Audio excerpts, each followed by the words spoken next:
Hi friends, ఈరోజు మనం ఉల్లికారం చుక్కకూర ఏ విధంగా చేయాలో ఈ వీడియోలో చూద్దాం. ముందుగా చుక్కకూర తీసుకొని కట్ చేసి ఇలా శుభ్రంగా కడిగి ఒక ప్లేట్లో పెట్టుకోవాలి.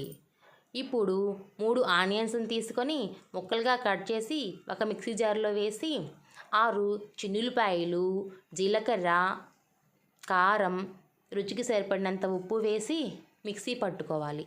మెత్తగా కాకుండా ఇలా కచ్చాపచ్చాగా ఈ విధంగా పట్టుకోవాలి. ఒక ప్యాన్ తీసుకొని 3 స్పూన్ల ఆయిల్ వేసి ఇప్పుడు తాలింపు గింజలు, కరివేపాకు, ఎండుమిరపకాయలు కూడా వేసి చిటపట అయ్యే వరకు వేయించుకోవాలి. వెంటనే ఆల్రెడీ కలిపెట్టుకున్న ఉల్లికారంను కూడా వేసి పచ్చివాసన పోయేదాకా ఇలా ఉడికించుకోవాలి.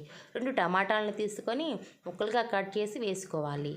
అవి మగ్గిన తర్వాత వెంటనే ఆకుకూర కూడా వేసి ఇలా బాగా కలుపుకోవాలి.